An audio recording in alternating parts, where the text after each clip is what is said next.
Eu gostaria de hoje fazer uma homenagem ao Instituto Dom Barreto. É uma importante escola de Teresina que completa 70 anos agora no mês de novembro.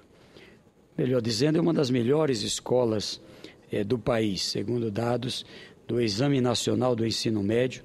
O Instituto Dom Barreto, em Teresina, no Piauí, resolveu apostar em um ensino voltado para o futuro, porém não deixando de lado as tradições.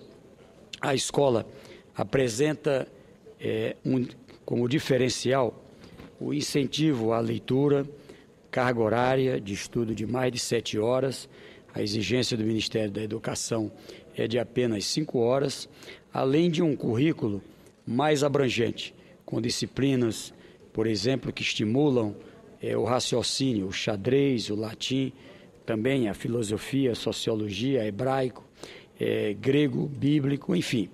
Desde 1944, o Instituto Dom Barreto tem formado piauienses intelectual e eticamente autônomos, que sejam livres para refletir, questionar, criticar e transformar a realidade em que vivem, contribuindo responsavelmente para que ela se torne melhor.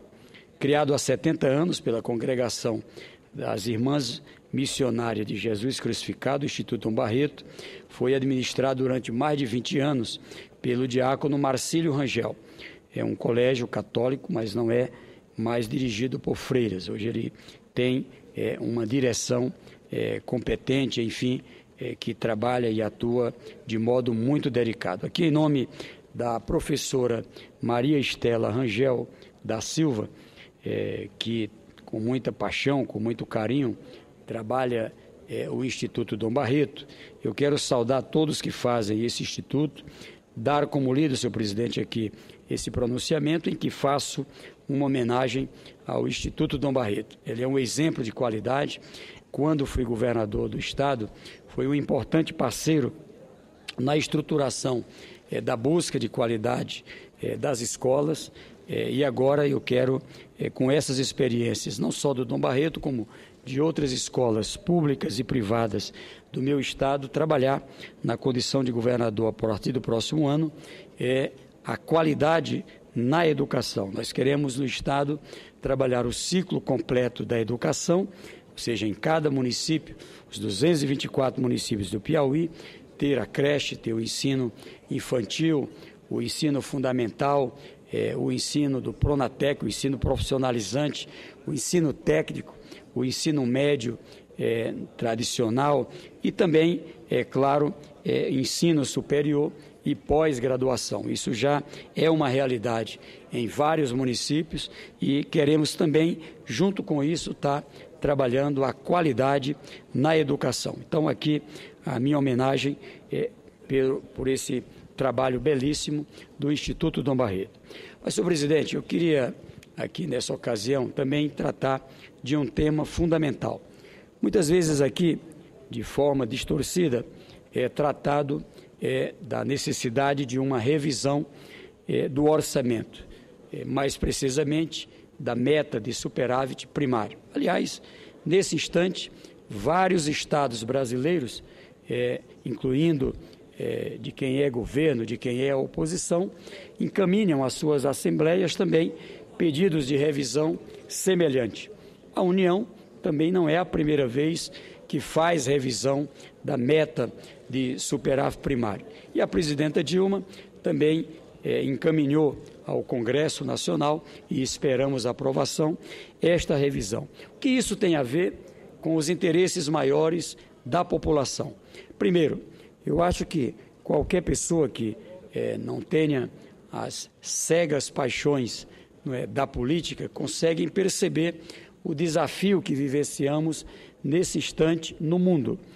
Desde o ano de 2008, nós entramos numa situação em que, a partir daquele ano, tivemos uma retração na economia mundial. Na verdade, tivemos uma crise inicialmente nos Estados Unidos da América, depois na Europa, enfim. Muitos países tiveram que tomar medidas muito fortes. Demissões, ou seja, o mundo inteiro nesse período, perdeu uma quantidade muito grande, não é, de empregos com carteira assinada. Estima-se mais de 60 milhões de pessoas que perderam o emprego nos diversos países. Nesse mesmo período, o Brasil, não é, alcançou, em sentido contrário, cerca de 12 milhões de novos postos de trabalho, de novos empregos de carteira assinada. Por quê? Porque medidas foram tomadas para a proteção das empresas e dos trabalhadores.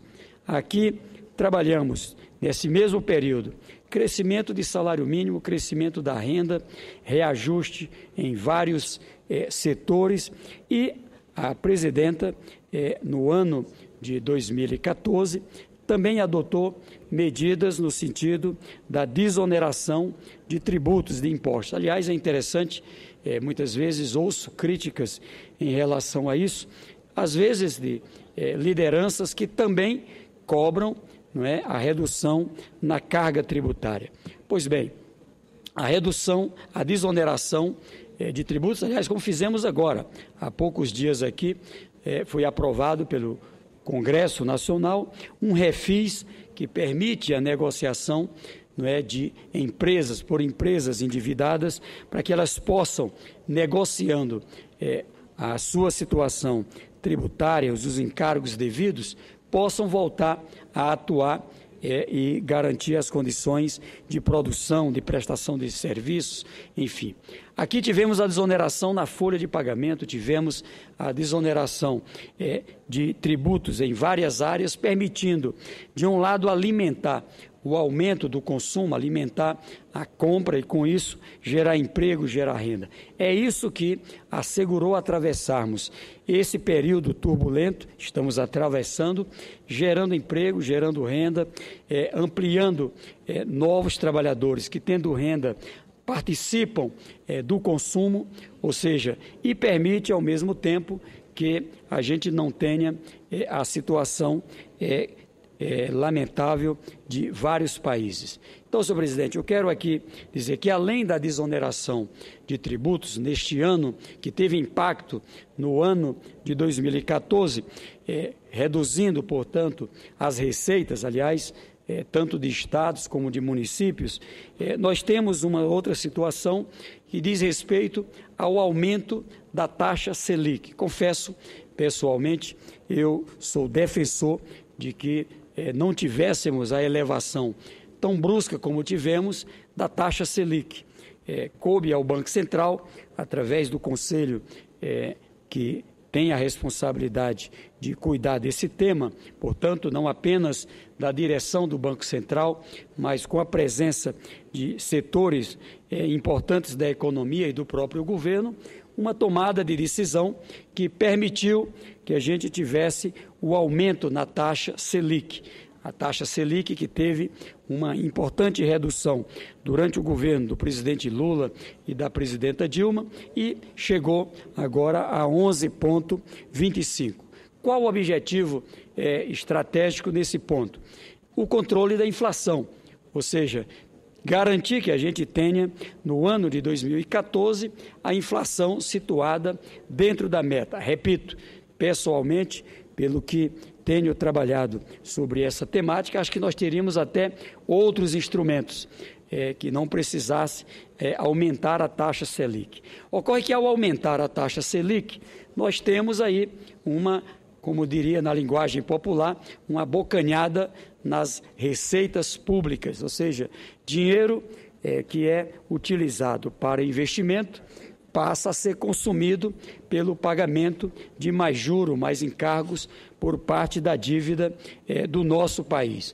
Cada 1 ponto percentual de aumento na taxa Selic são cerca de 12 bilhões que são retirados da linha dos investimentos. Por isso que eu acho que não pode, de uma forma tão simplória como ocorre hoje, ter essas autorizações do aumento dessa taxa. Mas foi tomada e já se verifica, está tendo efeito na redução da inflação. Deveremos fechar a inflação em 2014 dentro da meta.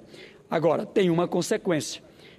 Se nós observarmos, são vários bilhões que são retirados da linha do financiamento para pagamento de juros, assim mantido, inclusive, a taxa de superávit primário. O que o governo está propondo?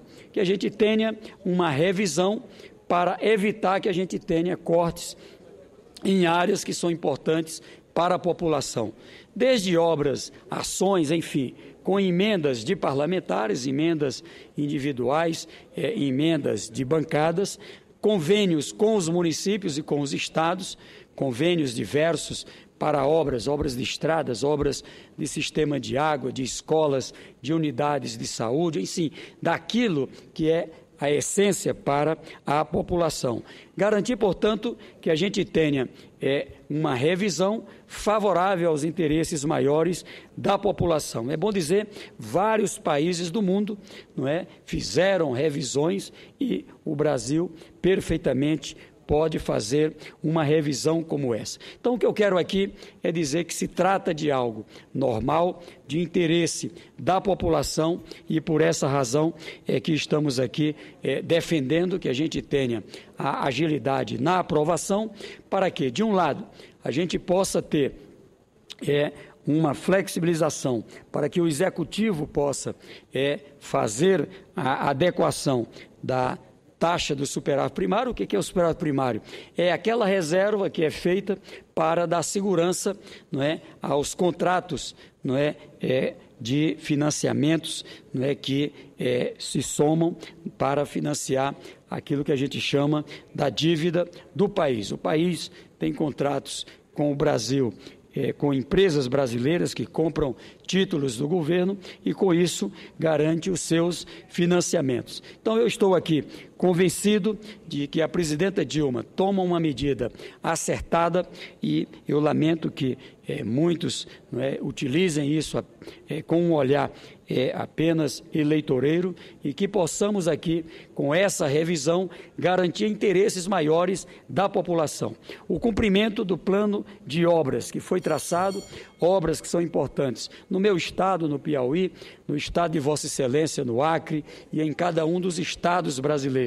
Que a gente possa ter obras fundamentais na saúde, na educação, na segurança, equipamentos, convênios, enfim, inclusive algumas delas apontadas pelos próprios parlamentares, que são as conhecidas emendas. Com muito prazer, ouço o senador Eduardo Suplicy.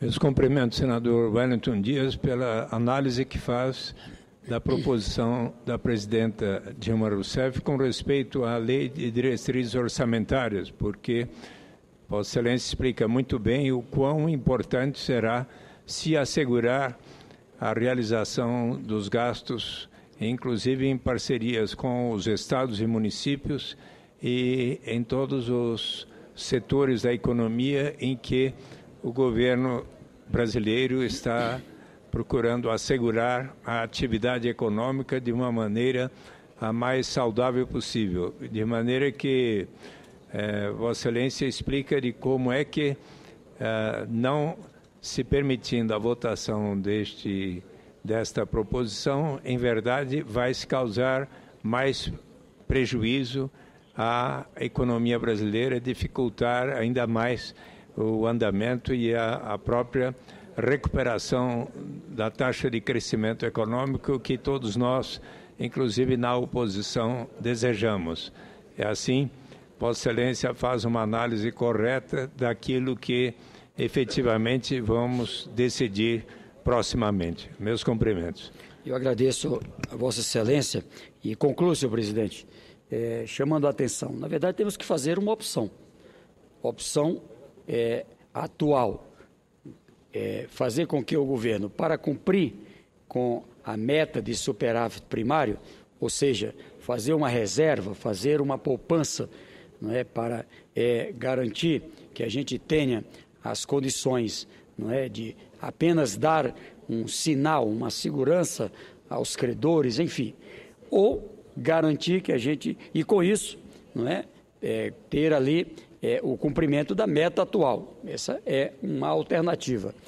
Para fazer isso, o que é necessário nesse instante é que se paralise todos os pagamentos de obras, pagamentos de convênios com os municípios, com os estados, pagamento às empresas que estão atuando com obras do PAC, cancelar a desoneração, que contribuiu e contribui para ampliar consumo, para ampliar as condições de venda pelo comércio, pelas indústrias, pela produção, em todas as áreas.